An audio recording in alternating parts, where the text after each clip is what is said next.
This is Chris Parker with the Business Simplicity Podcast, and I have had a absolutely deep and delightful and curiously playful conversation with Carlos Goga from the School of We, very much grounded on his book Lovetopia. And we get into really how to look at life, society, work, yourself, playfully looking at how if you held love as more valuable, for example, than money in your life, what could that possibly mean? And it was absolutely delightful. But Carlos, why would it be really valuable for people to listen to this? I think we had a very beautiful, joyful experience of opening for new perspectives. And when we do the opening, at least this happened today, we have plenty of intimacy or the feeling of intimacy, and we are receiving love in all the manifestations of love. So just for the sake of experiencing intimacy and love in an open environment where the narrow gets broader, I think it helps. Of course, explore life also is beautiful, but explore it in this different approach is going to be a good experience for everybody.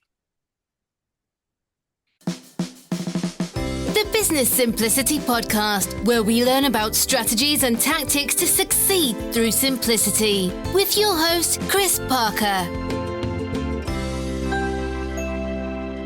And welcome back to the Business Simplicity Podcast. This is Chris Parker, and I'm having a conversation with Carlos Goga, who is the founder of the School of We, and he's living in Spain, somewhere between Madrid and Lisbon. Originally from Valencia, I've discovered. And he has written a book called Lovetopia and working on another, which I thought was absolutely just divine. It triggered me in so many positive ways. I was sharing my book, Lead from Love with Rumi, with a mutual friend. And in that conversation, that friend said, "Oh, well, I do some work with Carlos in Spain, and he's working on something very similar. So you two must be connected." And we've been in email contact, well, for a number of months, going back and forth. And this is the moment to connect. And so I'm just delighted to discover more about Carlos in this conversation. So, Carlos, maybe you can share with me, because I've read about the School of We online at schoolofwe.com, theschoolofwe.com. But maybe just share, for myself who's naive about that. What is the School of We all about? What is the mission? And what are you giving through that vehicle? Thank you, Chris. Thank you for having me here. The School of We and Lovetopia go hand with hand.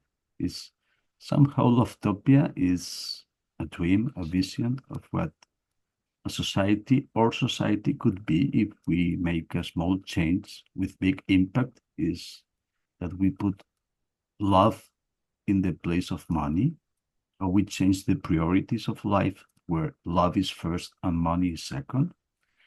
And the School of We is the vehicle to move in that direction. So if you ask me for how I approach the School of We, is relearning love in all the scales of this life we inhabit, in the self, in society, and in business, because I'm a businessman and I think that business is a very important institution nowadays for anything to happen in life. So it's a way of relearning love.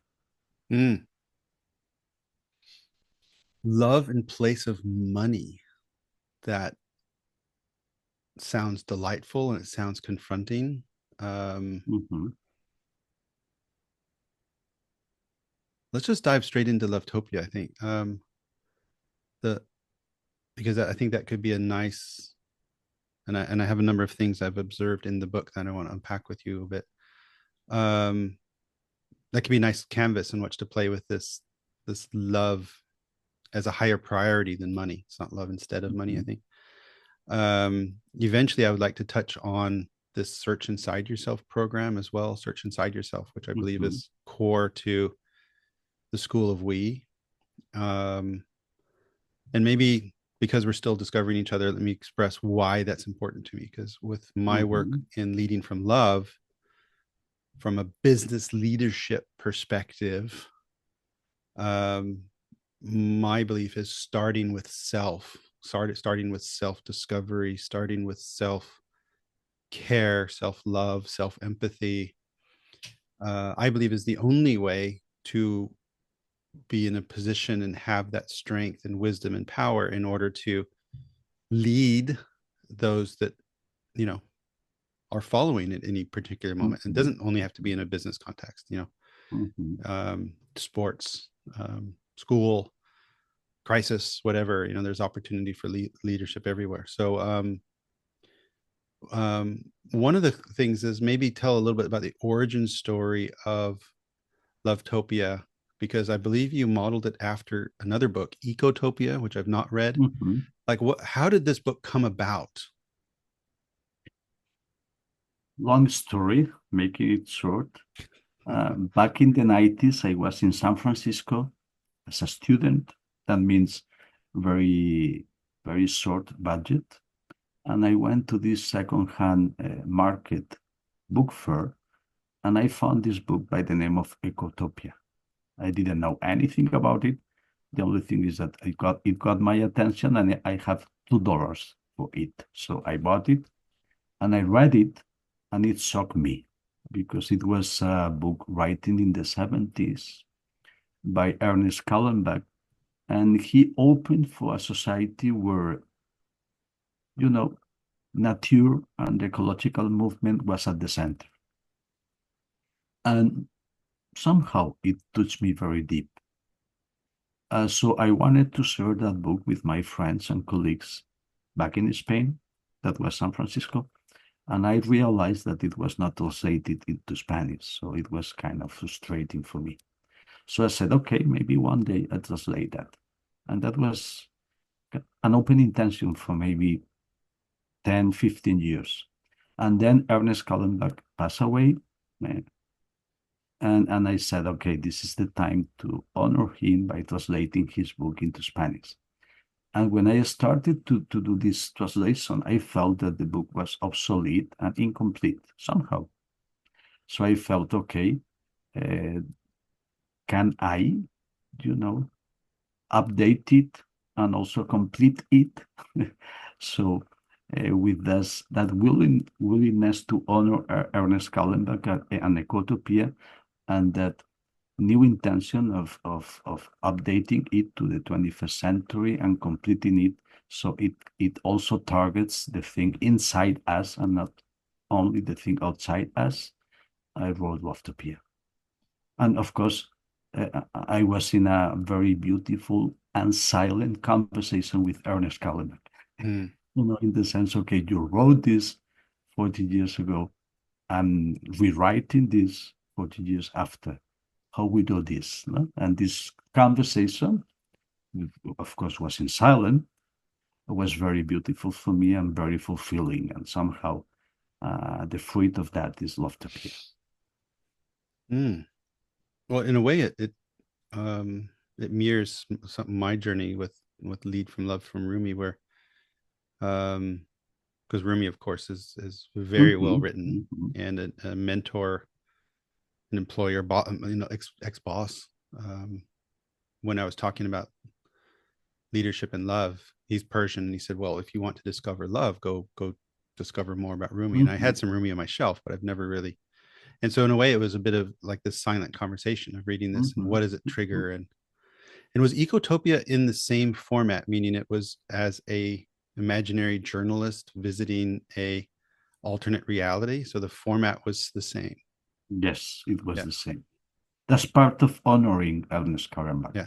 Somehow I felt at some moment stress of, should I just keep the things that I like and still work, or should I change everything? And at the end, I decided, no, I want to honor this man. I don't want to hide anything. This is coming from Ernest Callenbach. It's we are in the time of co-living, co-working, So this is co-writing. I felt that. Even if he was not at my side, I felt that strongly. So I said, oh, this is your part. I like it. It helps me. It makes the work. So I stay with it. So it's the same format.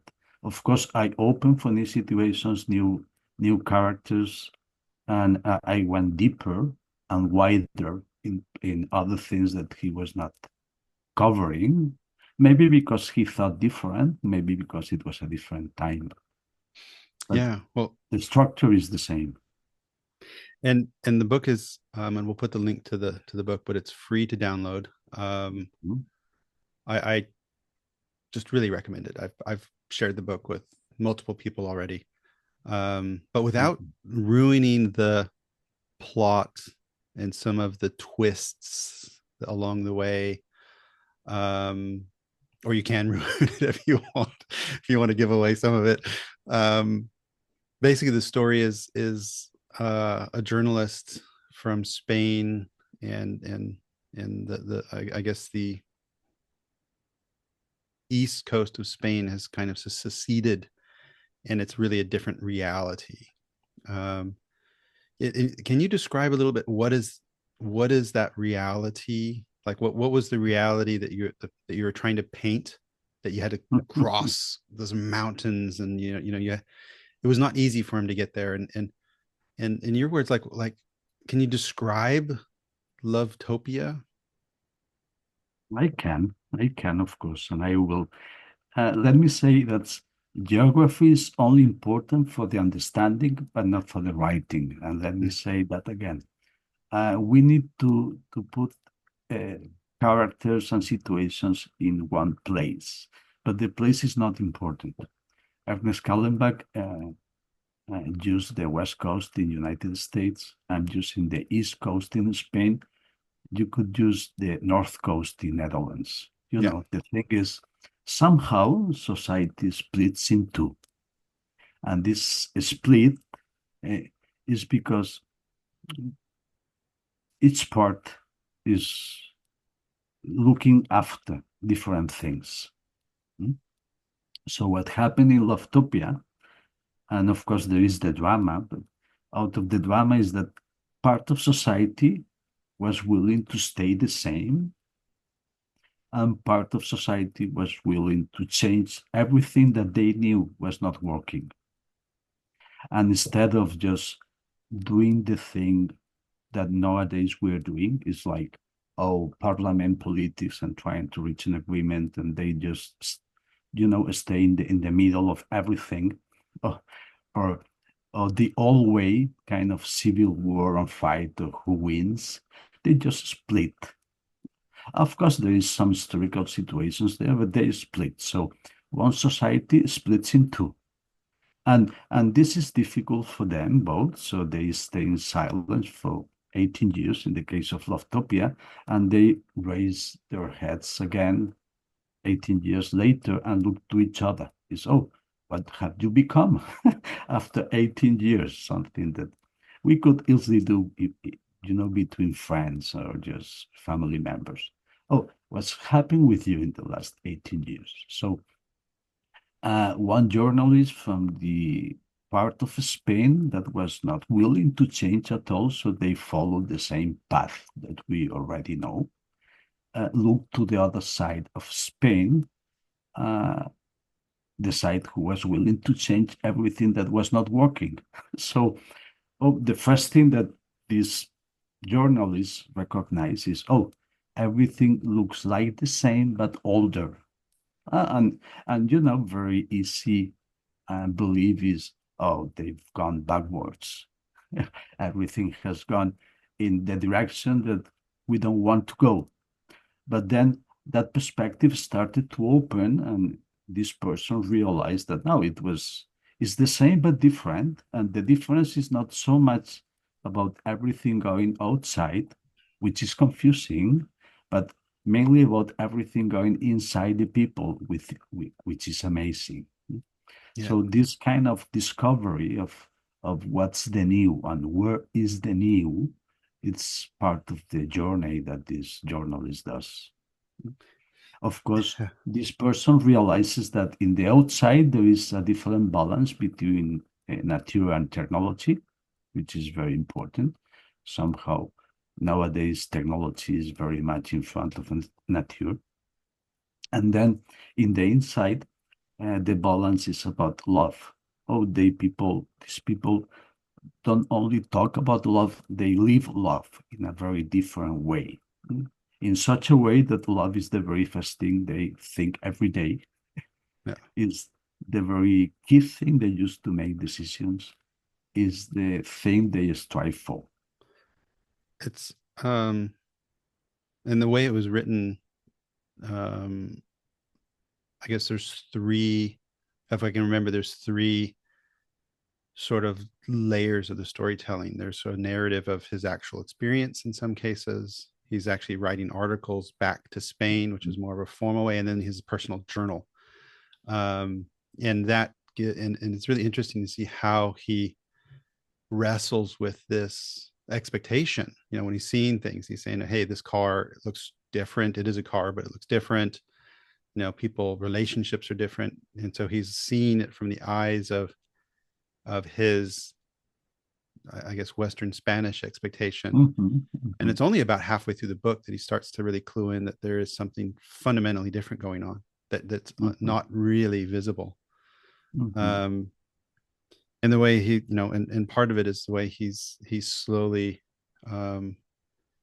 exposed to different parts of the government and different parts of society. And that's some things that I picked up on that I thought would be fun to play with is and that were maybe the most confronting to me in positive and I don't want to say negative, but kind of like, you know, making me think differently ways.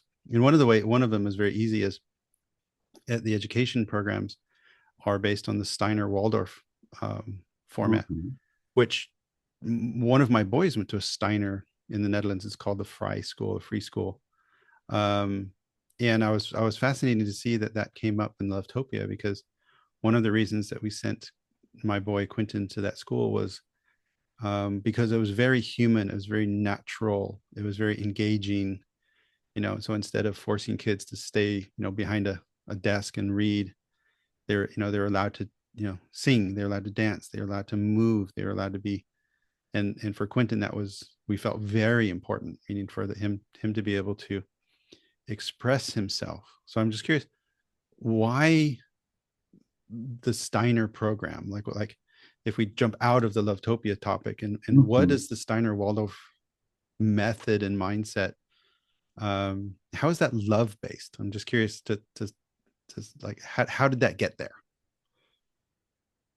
I think if we go back to the argument of the book, the thing is nowadays we know that education is not working anymore. Somehow we know that. Maybe because of artificial intelligence, maybe because innovation, maybe because education was, you know, designed and structured 100, 200 years ago. We know that the education system is not working. But we stay, and when I say we, society stays like that because it's very difficult to change. What happened in Lovetopia is that they recognize education is not working, and they open for new educations, whatever it means.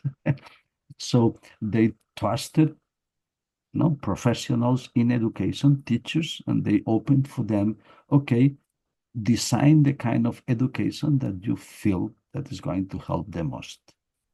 And in the play of Lovetopia, what happens is some people went back to those alternative education approaches that were not mainstream, and they offer them. And the offering started to grow. And somehow they received that, oh, this new way of educating children is helping the best for them and for society. So they started to follow that path, that rabbit hole, and they found it was not a rabbit hole, but a cream to the mountain. So it was, and I think that's part of the Lovetopian approach is we know the question, we don't know the answer, so we start walking the answer in such a way that at the end we find something that makes sense.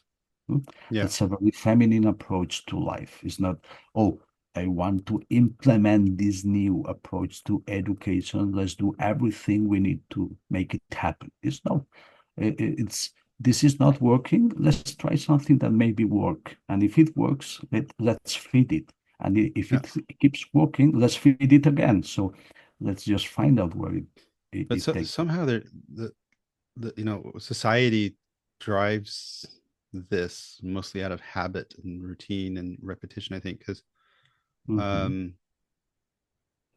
premise of the book is there was a break, there was a separation, and I'm curious if some of these developments or if evolutions of society are possible without a break, and like a fundamental break. And one, like for example, when Quentin went from the Steiner school to the next school, that was based on something that I think has basically failed in the Netherlands. And some schools were following the Kunskapsskolan, personalized learning program of Sweden, also known as KED, K-E-D. Because what these schools are trying to do is bring this personalized learning approach targeted on the child, but in a very rigid structure from the education system. And when those two things were brought together, neither worked. It just flat out didn't work. That school has been investigated by the education board. They've been marked as not, just a complete mess. And they've had to throw it all out, and they went back to basically just textbooks. So they went back to ground zero. But they explored it, so full marks on that. They realized it didn't work. Now they've re-baselined. But do you believe to make moves like this, there needs to be a break in society, or can we evolve, do you think, or what? I don't know. What's your feeling?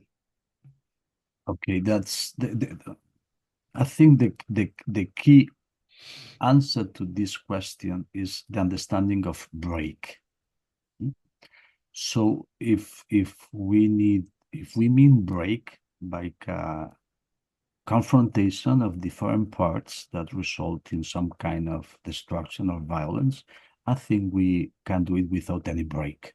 But if we mean break, but as a recognition of a crisis, is, oh, there is something not working. So we recognize that. We recognize that there is a change to be made, and the change needs somehow all things that are not working to be let go and create a space for new things that may work so they can come. So then there is a break to be happy. So there is kind of these recognitions that if we keep talking about education, oh, the education system is not working. We need to reinvent it. This moment needs to happen. Yeah. We could say this is a break. This is a break in the habit of the education system. Okay, let's break it. Then the breaking means that we need to let go the things that for sure we know they are not working. Like, children are all day within bricks, seated in front of a table, listening a person. Oh, this is not working. So, okay, let it go. And then let come something different. Oh, children are by their own, maybe inside, maybe outside, exploring nature, exploring each other through the guidance of technology and experienced people. Okay, let's try that. So yeah, there is a break in the habit, in the automatic pilot, in the trend that we keep just following. In that sense, well, I guess that kind of break, call it a crisis, existential crisis at a societal level, also at a company level or group of people level Personal.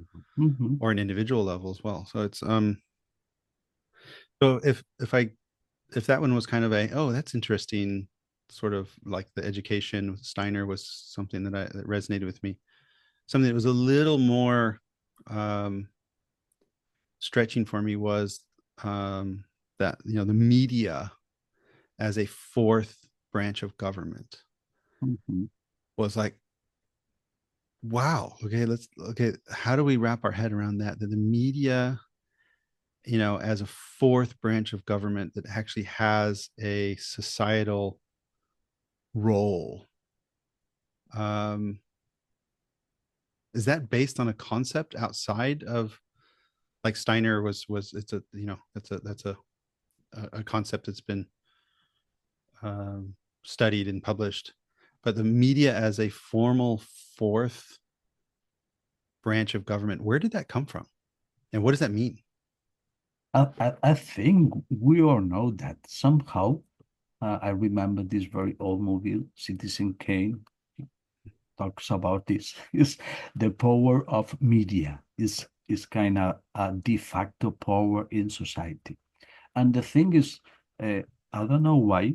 Maybe I can speculate why, but I don't know why we have not changed at all the triad of institutional government powers. No? So it's kind of an updating of the system. Is okay, we have this new thing, not so new because it's been around for 2 centuries. That's called the media. It's very powerful. We need somehow to match it with the other powers. That's the thing. And maybe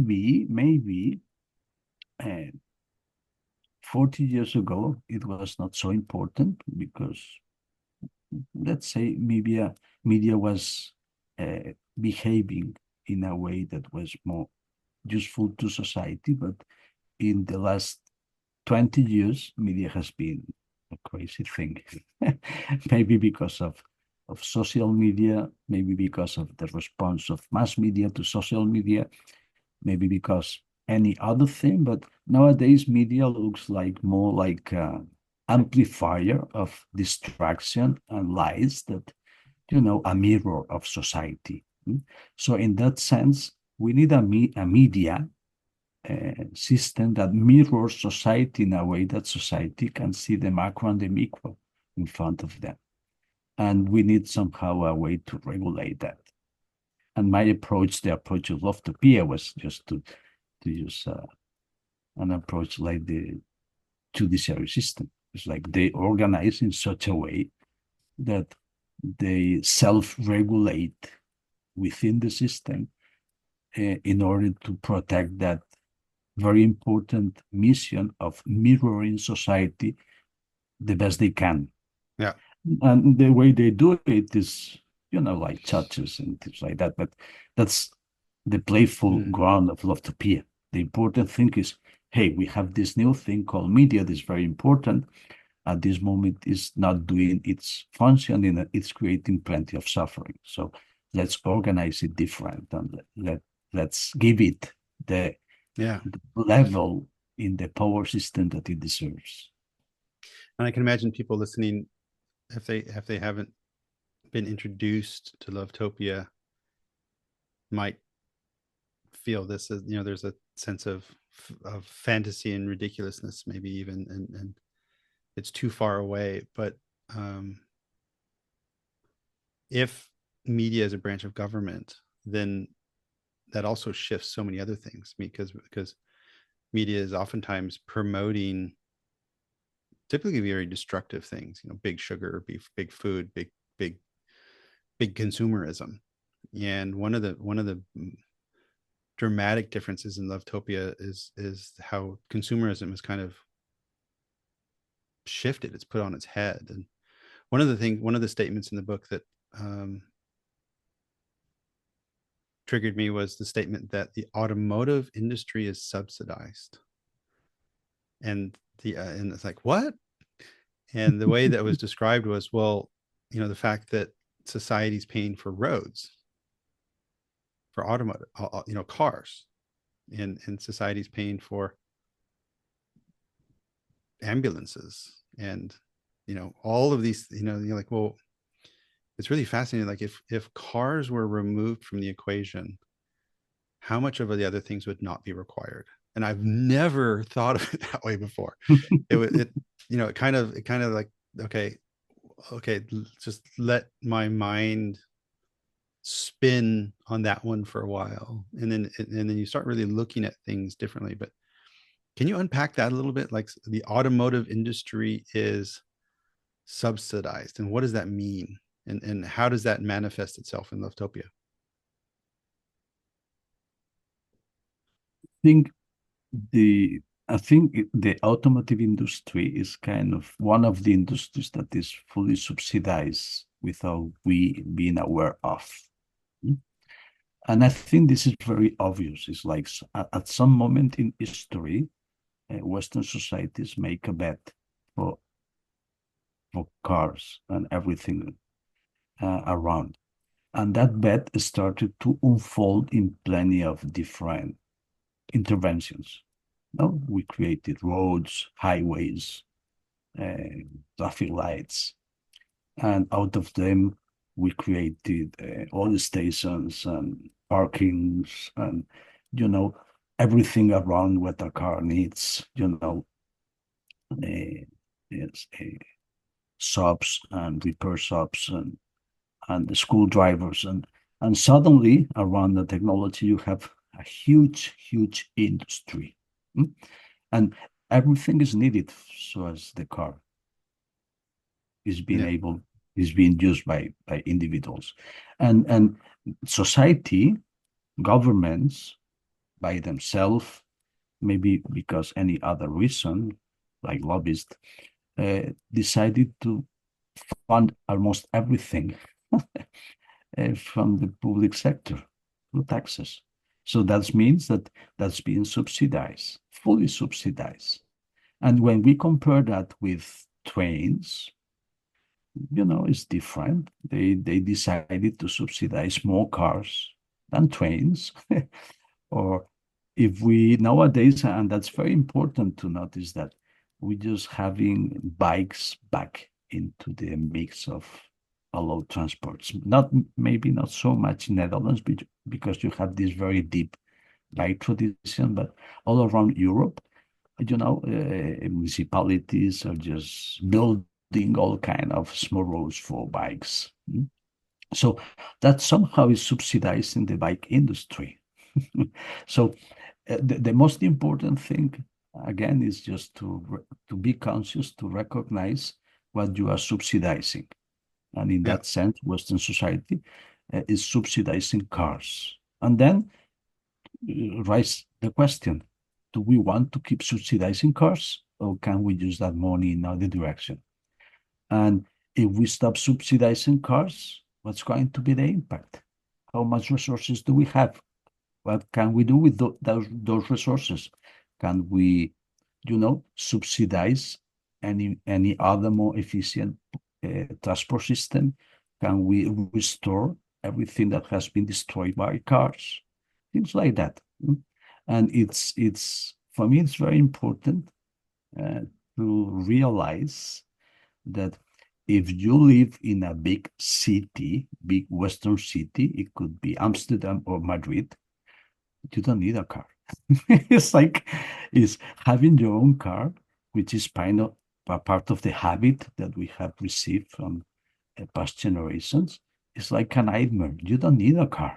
Actually, you don't need a car. You don't want to pay for everything that a car demands in a big city.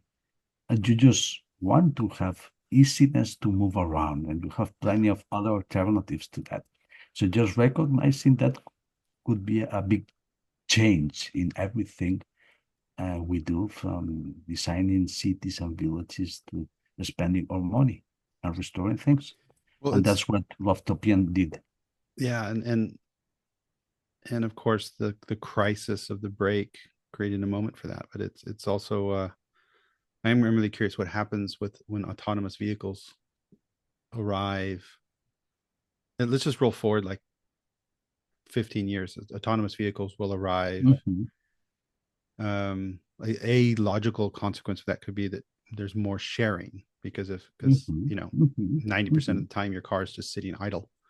And that, you know, and then once there's more car sharing, and people aren't vested in the ownership, and so we have this quantity of cars, the infrastructure should go down, and eventually people might be open to sharing stuff. In the Netherlands, it's easier because, as you said, it is optimized for bikes.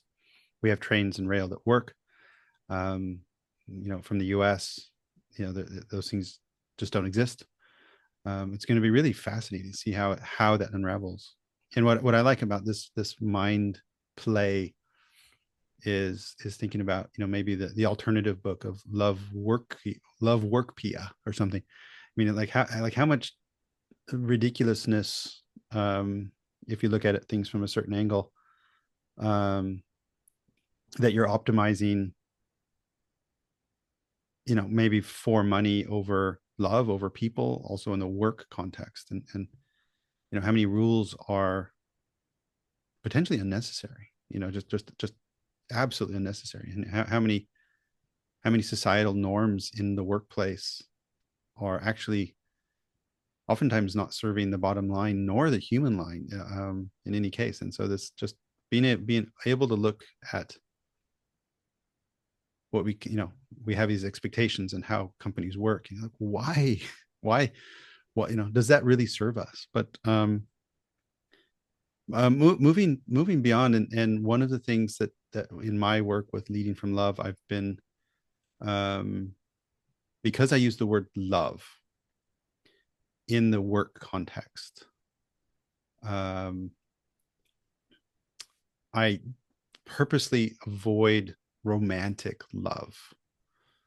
And go back probably 20 years ago, it was 20 years, um when I was with Lease Plan, somebody who worked for me as a parting gift worked with the stationery department, because I had mentioned to her at some point that the title that I wanted was the chief officer of love, the cool. mhm, mhm, And she went so I actually have this business card called the chief officer of love, Beautiful. and I treasure it. I absolutely treasure it.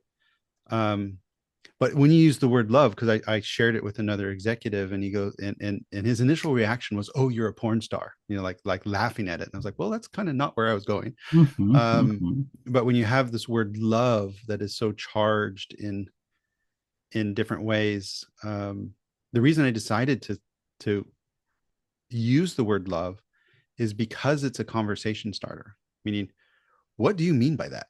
Like, Mhm. let so so one of my questions for you is what do you mean by love? Wow. That's how, it's how about that for a question?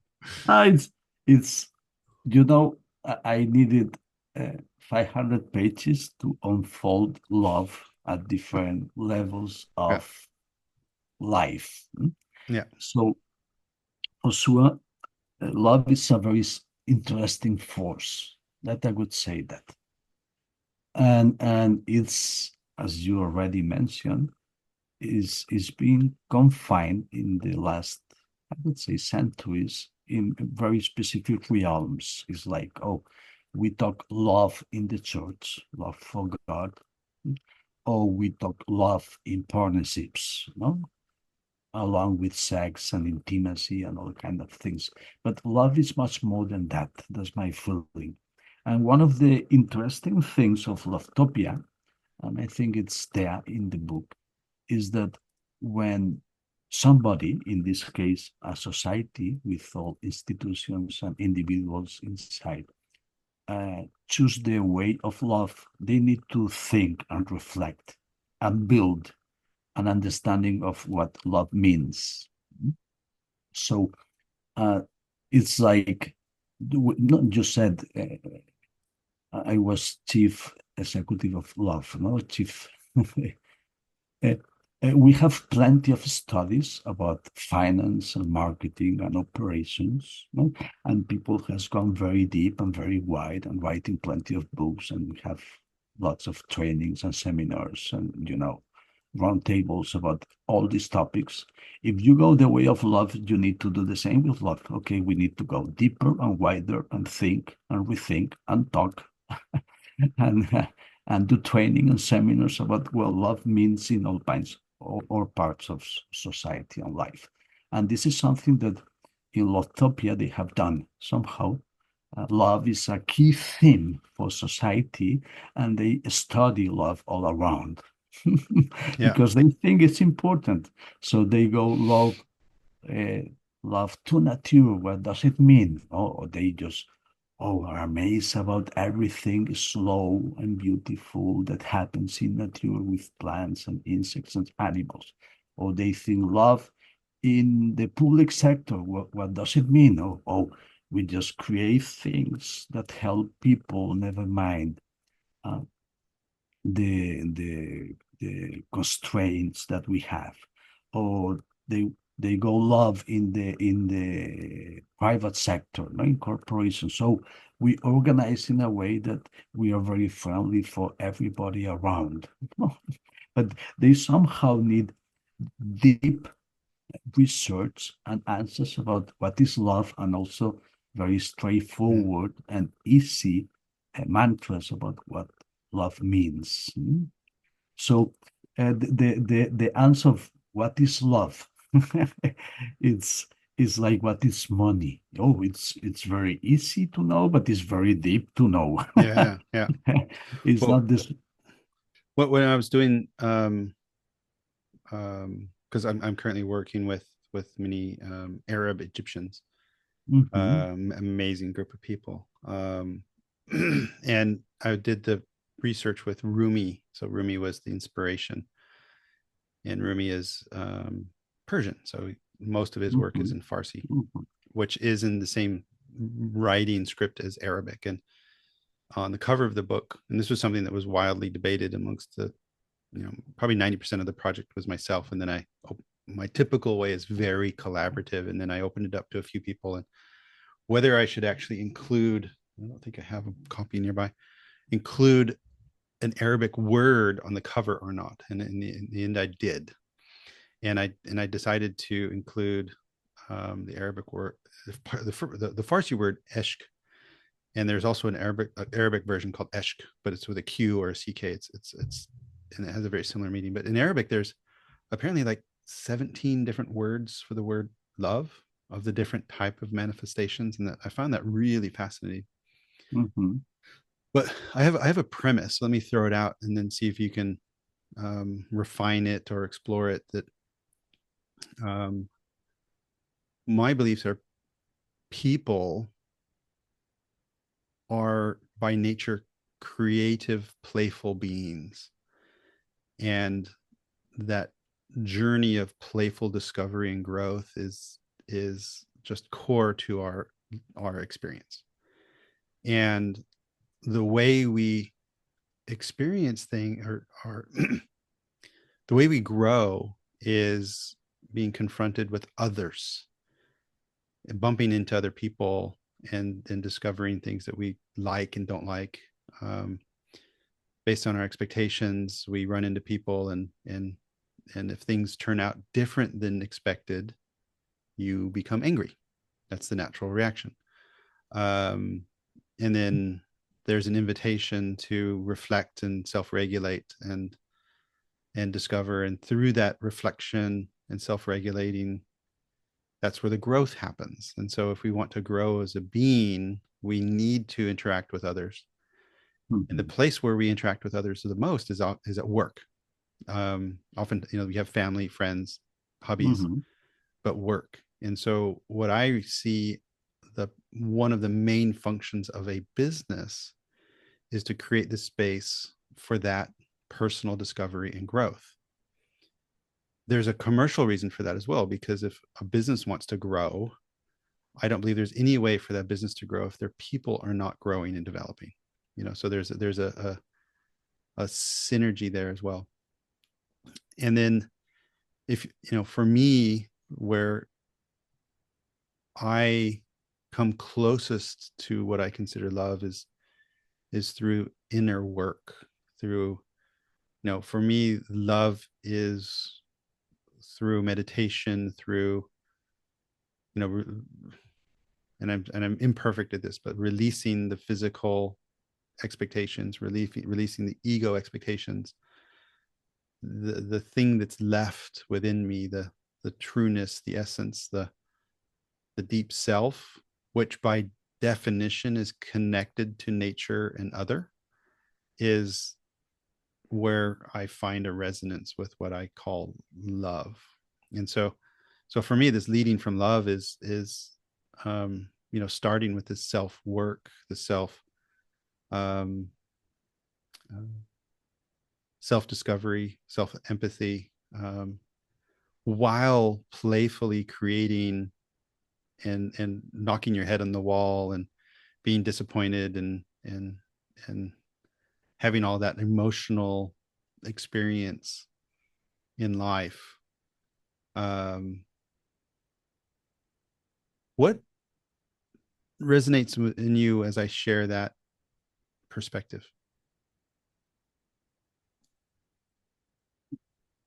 Let me point several things that you said. One of them is, I think love is very important in business when there is innovation and adaptation to be done. That's key. And it's important to recognize that, because otherwise we're not going to make it happen. If you keep building the same product for the last 50 years and you don't want to change at all, you don't need love. You need a very nice, efficient machine. Yeah. That's the thing. When you need love is when you realize you want to do better, you want to do different, you want to be creatively, no? And when you love is the playful of human beings and not machines. That's very important. And nowadays you can build very big machines that keep doing the same once and again and again and again, and you don't need any love. So for me, love is very important in a growing environment where, the new innovation is key. And I think that's important to recognize, because all around we live that time. We live a time of innovation. That means that we need love all around business. And from that perspective, love, that's my understanding, is the way of taking care of humans all around. That's love. So we can take care of others with love or with no love, if we go to the binary of the concept. And the good bet, and that's my understanding, my experience, my proposal, everything I work for, is let's take care of each other with love. So then we need to understand what is love. And that, and my understanding is just as yours. Is there is no love outside if there is no love inside. Right. So love inside and love outside can build a cycle that feedbacks each other. And it can be a virtuous cycle or a vicious cycle. So if you're able to have love inside, of self-love, in a way that is very positive and nurturing, you will be able to offer that outside. But if you're not able to have this inner experience of love, it's very hard that you offer that outside.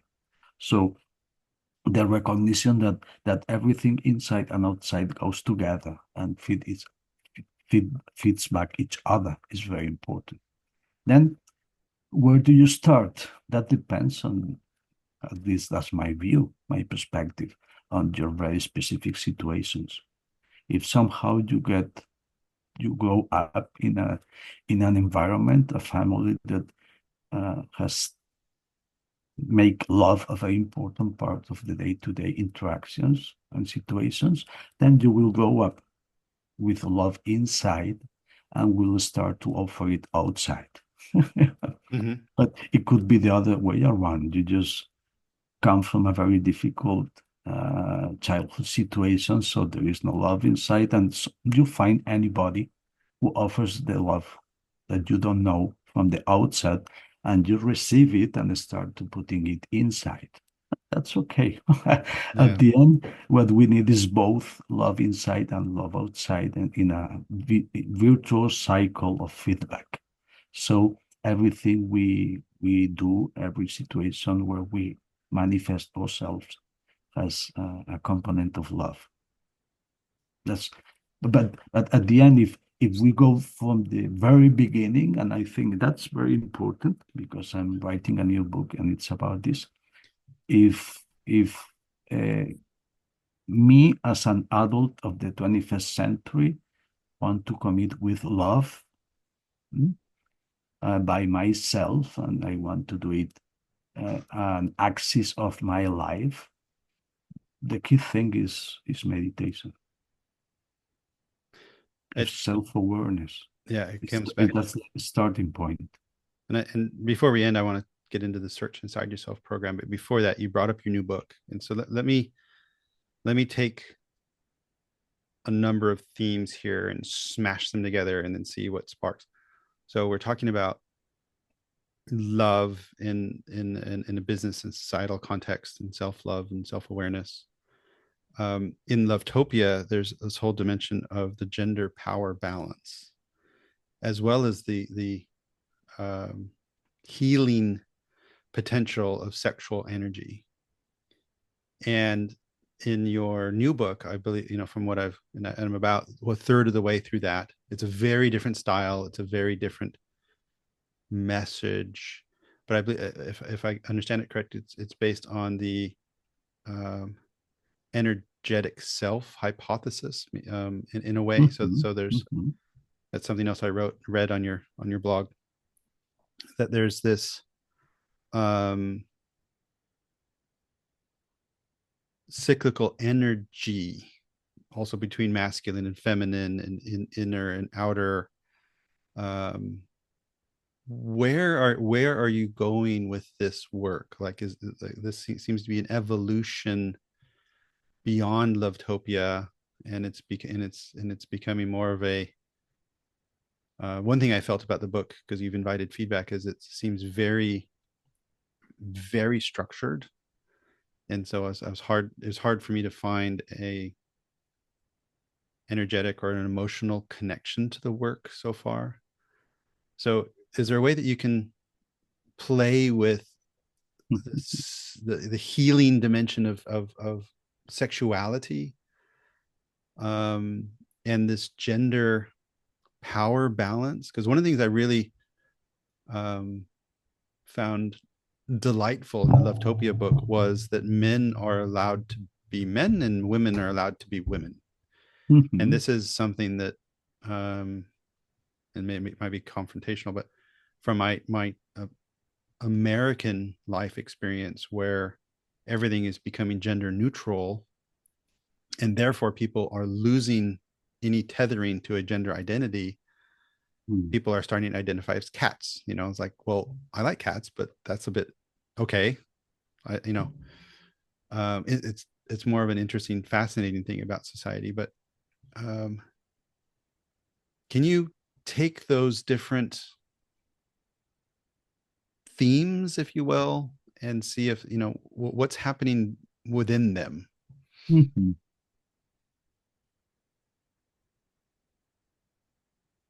The key thing here is that this is my experience, my learning, not only my experience and my learning, also share with others, and not small others, but big others. It's like I recognize, we have recognized in some moments of history, in some parts of the world, that there is two energies inside.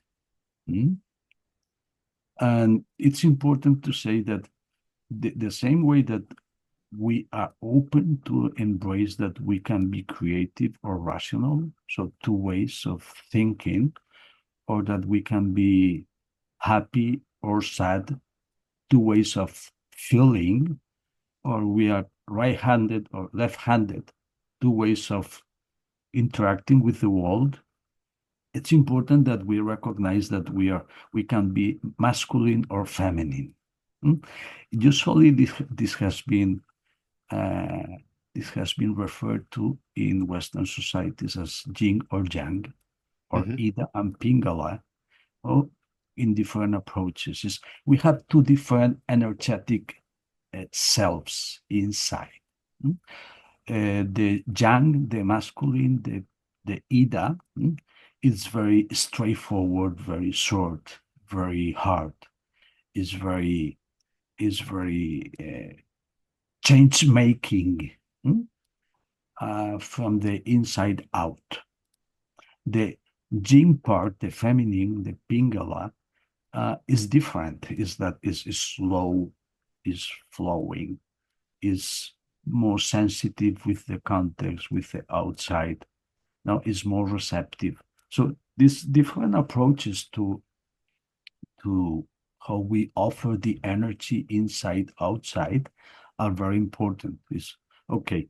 And then once we recognize that we have two options in the way we approach life, is just to you know to be able skillfully to use each one in the way that fits the better the situation and the results that we are looking forward. And these energies do happen at all scales of life. They happen at the individual level, they happen at the micro level, that means business, and they happen at the macro level, that means society. Nowadays, we are so used to the masculine Jan Ida approach that we think is the only one. So is society, the macro is just straightforward interactions, very hard, laws and penalties. And corporations the same way, it's processes, resorts, profits. That's the approach forward. And at the individual level is the same. This is what I want. This is my life. This is my intention. Let's push forward. No, this is the masculine, the young approach to life, and this is just using half of we have. So the key thing is recognizing that we are bigger than just half. That we have two energies, the masculine and the feminine, and that we can play with each other in every moment. And somehow it's interesting that you said, when you made your question, this neutral gender approach to society is also denying that. And interestingly, is denying that to support only the masculine part of the energy. And that's very sad and very poor. And from from a life perspective, very scarce. Yeah, and if you take that forward, I think like the school of we, and the tagline is relearning love and business, society, and the self. I don't necessarily think that love is only a feminine energy. I think it is all of that. And I think relearn, so if we are finding ways to bring this wholeness, I think it might have been in the book, but again, it was an observation that through life, women or people with a primarily feminine energy in their youth, their journey is also to discover and embrace the masculine in order to find that balance, and the opposite is true for the masculine. And I think that makes a lot of sense, because I think we have, in order to become more full, I don't know if it's ever complete, but more to have grown and expanded, then allowing like I wrote a book called Leading from Love. I don't think I would have done that in my 20s. I had to pass the 50 mark as well, and wrestle with having worked in these very dominant masculine structures and follow my own intuition and realize, well, wait a second, that there's more to this. It can be more fun, it can be more joyful, it can be more meaningful if it was a bit more balanced. And this is a bit the work. So, can you dive into the healing dimension of sexual energy? And typically in my work, I don't get into, again, romantic love or sexuality, and I typically steer very clear of that, but I believe that is core to your work, and so I want to create a space for that. Let me just focus in two different things there. One of them is sexuality as a practice is very intensive in energy. That energy we can very easily recognize or match with what we call sexual excitement. Okay, that's energy in the body. That's very important to know. You can find, a different flavor of that energy when you get angry and you get just pause. It's like, oh, something happens inside me that, boom, brings up energy. And that's very important in sexuality, is that recognizing that it's an energetic game. So you have energy to play around with. And you can practice with it. And when I mean practice, is the way we practice meditation or any other thing.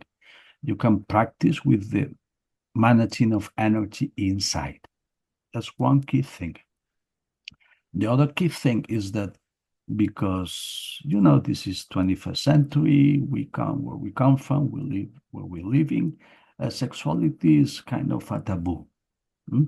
We talk sexuality openly, but from a very narrow perspective.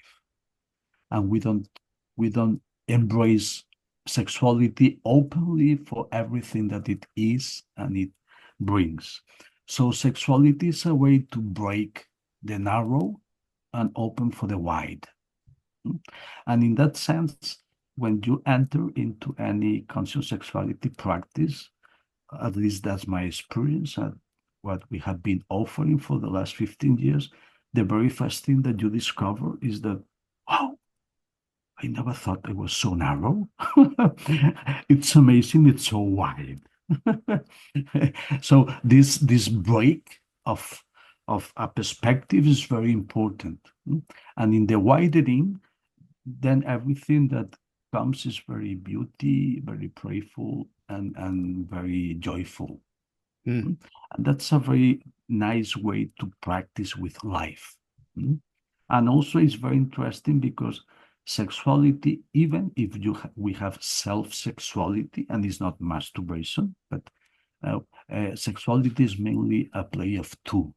And that's very interesting because it's a play with any other being.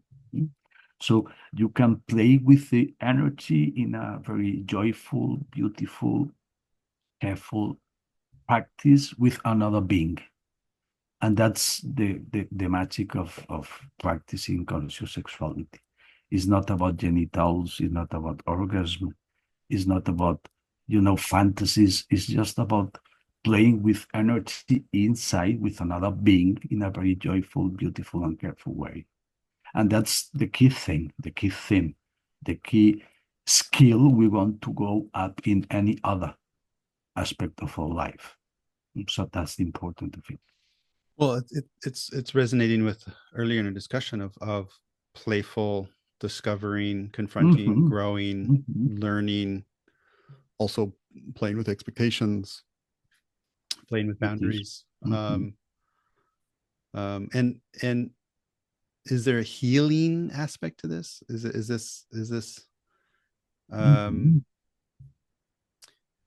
well, particularly in just grab back to a specific point in the book that when the protagonist was injured, there was a sexual dimension to the medical healing process. And I'm just wondering, is that grounded in some experience or research? Like, is that a known thing? Because it's not something that I never thought of that before. It's like, yeah. For sure, I have no idea if it's grounded in research. Okay. I don't know who is researching sexuality from this perspective, and if any, I don't know how much attention he or she is receiving, because it's a taboo and we don't play with it. On the other hand, is fully grounded on experience. I can very easy say this person arrived to the retreat and he he was having strong difficulties with his back and the back pain and this right leg, and he was kind of walking very difficult. And 3 days after, he looked like he was 20 years younger, and he was flexible and jumping. So that kind of healing, of course, I have seen that.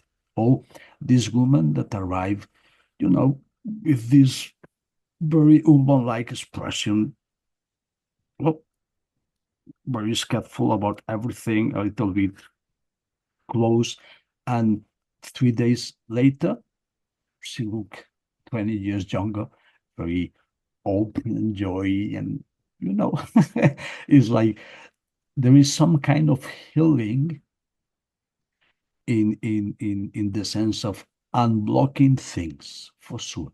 Yeah. Somehow life forces us in directions that we don't want to go, or we don't feel to go, and we get blocked. And this block somehow stalls, stays in the body, in the face, in the movement. And part of any conscious sexuality retreat is about opening and relaxing, opening and relaxing, opening and relaxing. And this opening unblocks plenty of things, for sure muscles, for sure nerves, for sure expressions. If you tell me, does it heals, cancer? I have no idea. Yeah. No idea. But for sure, it heals some physical impairments. And of course, it heals plenty of emotional injuries, for sure. Same things we keep very close about how we feel about this experience of this person.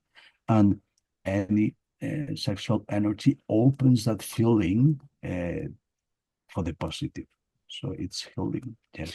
Well, I guess it's not too hard to connect some dots on that. Meaning, I do work. I follow Dr. Joe Dispenza, which is a very active meditation, and they are doing practical research on the healing power of meditation, not sexuality related at all. But and then if you look at other the epigenetics type concepts where essentially disease is a follow of dis-ease and blocking and if you're releasing these blockings and these tensions and also healing probably trauma, because we all have this sacred wound type trauma, any work that you're doing that I think will benefit you, whether it cures cancer or not, like you said, who knows, but who cares, because it's it will be a net positive benefit to your life experience. So it's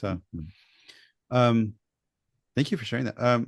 Maybe can you give me just a couple words in wrapping up on these, and I've mentioned it too many times, Search Inside Yourself program.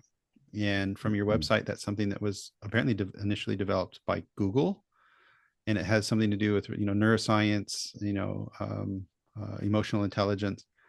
What is the Search Inside Yourself program, and how can people interact with the School of We around that program and other things? The most important thing is Search Inside Yourself is kind of a bridge, a corporate bridge, a corporate training bridge between the inside and the outside. And that's very important because somehow everything we do in business looks like very important in the outside, not so important in the inside. And this program bridges both sides, says, okay, everything you have inside, you will bring outside. So it's important that you search for the good inside so you can offer the good outside. That's the key thing. Yeah. And the fact that it's coming from Google, that means a very important IT corporation, one of the big ones, and it's been tested and played there, and even spin off out of Google, uh, gives a different, legitimacy to other businesses to approach. That's the key thing. On top of that, I can say that it's an approach, a brand new approach to cultivating emotional intelligence at the service of leadership using mindfulness as the key practice. So that's the mix that they do. And everything supported with neuroscience. Because it's important nowadays that we have this scientific background of everything we do, as you asked before regarding conscious sexuality and the healing power of it. So as for the last 20, 25 years, plenty of people has started to look at meditation and mindfulness from a scientific perspective, and plenty of research supporting the benefits are already there. We use that scientific evidence to somehow accommodate the thinking of the practices of mindfulness and the benefits that it brings individually as an emotional intelligent person, and externally as an emotional intelligent leader. And when we say emotional intelligent, that means that we look to others with a wider, more compassionate perspective. Yeah. And that's the starting point of a loving leadership. Amazing. And this is that you give courses on this, or is it something that's online, or like is it a couple days? Is it how does that work? This is a 2 days experience. Yeah. Of course, it's designed, and that's the way we offer it, is in person 2 days experience. Because of the pandemics and all the online dynamics, some people also offer that online, but it's very different. And it's a journey from the very beginning. You just arrive and know nothing about mindfulness, meditation, and conscious leadership, if you want to say it that way, until you experience the whole thing. Not only learn, but listen and play and experience the whole thing. 2 days in a row, until you end up feeling, oh, at least I have the experience of being and becoming different. Yeah. Now, of course, we offer some ways to keep the practice going on and then to go deeper, but the whole thing is to offer an experience of the different and the good and the better, so that people can just choose not to make a change, and keep walking in a new loving direction. Yeah. And no, great. And people can find this at theschoolofwe.com. And if it's coming from Google, of course, ran the Socrates project many years ago with Dr. Amy Edmondson from Harvard, and that's where the whole psychological safety concept came from. So I imagine this might have come from that same intention at Google, which is really, really fascinating. So, Carlos, I'm also working on, with a couple collaborators, a leading from love type of retreat or event.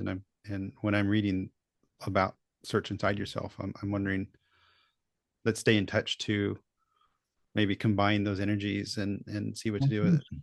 So if they can find your work at theschoolofwe.com, before this is published, I will put something about a short write-up about the Leading from Love event, which might include Search Inside Yourself now, because we're still forming that. And that will be at ebullient.com/event.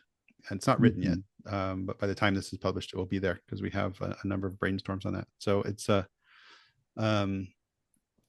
marvelous. I think this has been as we intended when we started. You and I hadn't spoken before this morning. And I know when I get into the podcast experience, somehow it allows a deeper discovery and a deeper curiosity and a deeper connection, even with people I've known for years and years and years. So I'm delightful about our conversation, because it somehow it gave me permission to, because maybe if we're being more social, I wouldn't have been so structured and so deliberate. It gave me permission to keep digging and reach some of these points that I was really excited to discover within you and about you. So thank you. I really appreciate that. Thank you. Thank you. Let's keep walking forward and being in touch. I would like to support and participate, and also receive all the beauty that you are offering in your book, and I guess also in the events you organize. Yeah. Well, so let's play with it. So you can find Carlos Goga on theschoolofwe.com. I'll put the link to his LinkedIn in the show notes, and also the link to the proper URL to download the Lovetopia book. So Carlos, thank you so much. Thank you very much, Chris. It's been my pleasure. Thank you for listening. Visit ebullient.com. Don't forget to like and subscribe to the podcast on your favorite player.